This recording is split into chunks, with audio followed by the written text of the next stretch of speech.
Vous avez fait part de votre circonspection à propos de l'exhortation post-synodale Amoris Laetitia.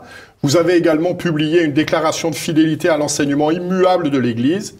Et enfin, vous venez de faire part de votre soutien au doubia présenté au pape sur ce sujet par les cardinaux Burke, Brandmüller, Caffarra et Meissner. Quelle est la valeur magistérielle de cette exhortation apostolique ? La valeur magistérielle de l'exhortation apostolique Amoris Laetitia est déterminée par l'intention de son auteur, le pape François, qui l'a exprimée avec les claires affirmations, comme par exemple les suivantes, lesquelles je cite. Le pape dit « Je voudrais réaffirmer que tous les débats doctrinaux, moraux, aux pastoraux ne doivent pas être tranchés par des interventions magistérielles. J'ai retenu opportun de rédiger une exhortation apostolique pour orienter la réflexion, le dialogue ou bien la praxis pastorale. » Voilà les paroles du pape. La fonction propre d'un acte magistériel consiste, selon les paroles du Concile Vatican II, en ce que, je cite, « le magistère n'est pas au-dessus de la parole de Dieu, mais il est à son service, n'enseignant que ce qui a été transmis, puisque par mandat de Dieu, avec l'assistance de l'Esprit Saint, le magistère, la parole de Dieu garde saintement et l'expose aussi avec fidélité. C'était en citation de Dei Verbum. Dès les paroles du pape François, il ressort clairement qu'il n'avait pas l'intention de proposer un enseignement propre, magistériel. Selon pape François, Amoris Laetitia a le but de créer une situation de débat doctrinaux, moraux ou pastoraux et que ces débats ne doivent pas être tranchés par des interventions magistérielles. Mais quelle est la nature de vos interrogations sur ce texte ? Mes interrogations sur l'Amoris Laetitia concernent d'abord la question très concrète de l'admission des divorcés dits remariés à la Sainte Communion.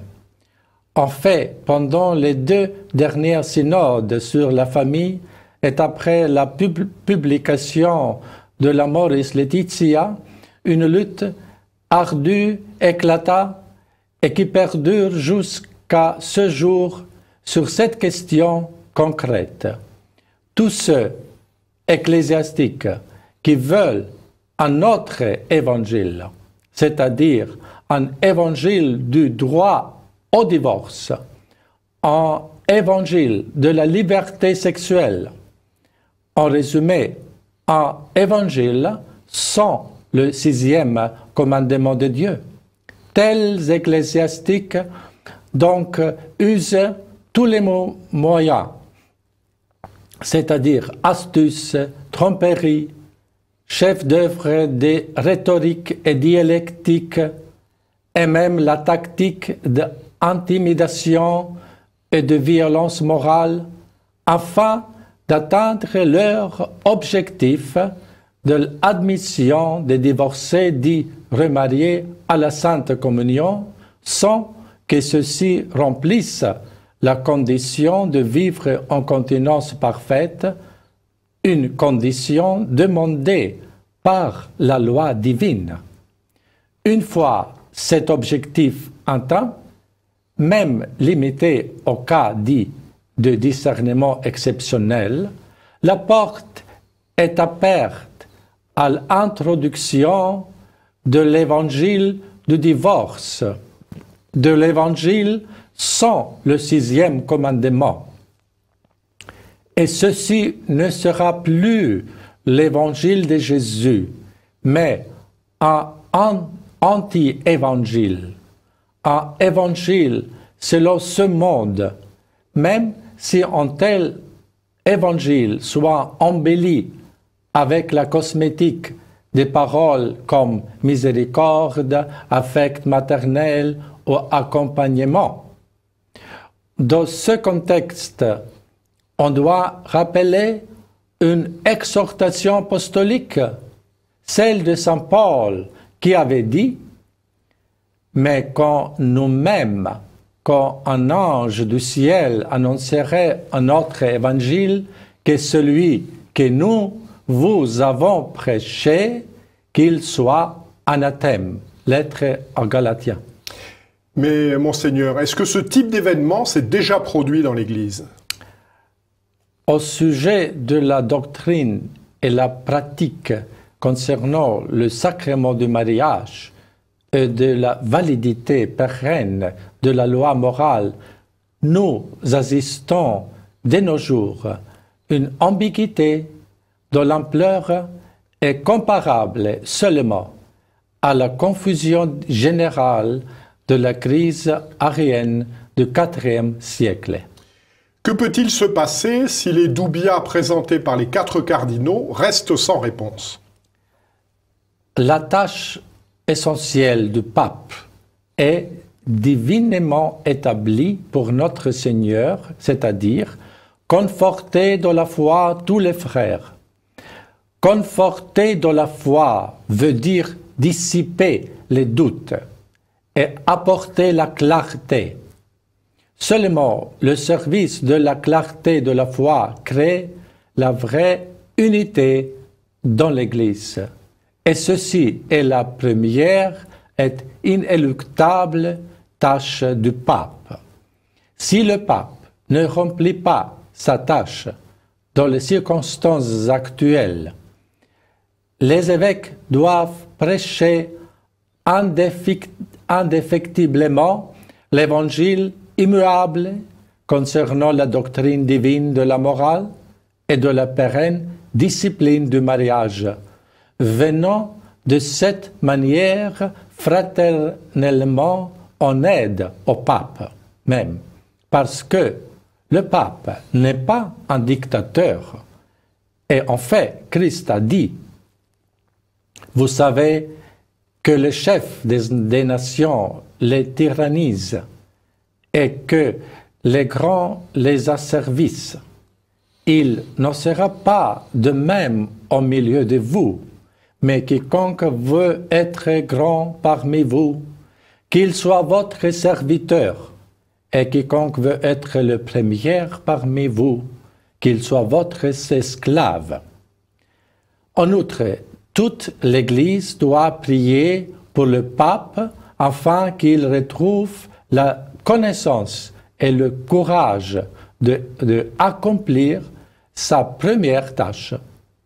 Quand le premier pape Saint-Pierre était incarcéré, toute l'Église pria continuellement pour lui et Dieu l'a libéré de ses chaînes. Mais n'y a-t-il pas en définitive, si ces problèmes perdurent, un risque de schisme? Il n'a pas seulement un risque de schisme, mais une certaine sorte de schisme existe déjà dans l'Église. Schisme veut dire en grec se séparer de la totalité du corps. Christ est la totalité du corps des vérités divines et de l'unité de son organisme surnaturel est aussi visible. Mais nous assistons aujourd'hui à une forme bizarre de schisme. À l'extérieur, nombreuses ecclésiastiques sauvegardent l'unité formelle avec le pape, quelquefois pour des raisons de la carrière propre ou d'une sorte de papolatrie, et en même temps, ils ont brisé les liens avec Christ, la vérité, et avec Christ, la vraie tête de l'Église. D'autre part, il y a des ecclésiastiques qui sont dénoncés comme schismatiques, en dépit du fait qu'ils vivent en paix canonique avec le pape et restent fidèles à Christ la vérité en promouvant assidûment son évangile de la vérité. Il est évident que ceux-ci qui sont à l'intérieur des vrais schismatiques en rapport avec le Christ usent des calomnies avec l'unique objectif de faire taire la voix de la vérité, en projetant de manière absurde son propre état schismatique intérieur auquel ecclésiastiques qui, indépendamment des louages ou des blâmes, défendent les divines vérités. En fait, comme dit la Sainte Écriture, la parole de la vérité divine n'est pas liée.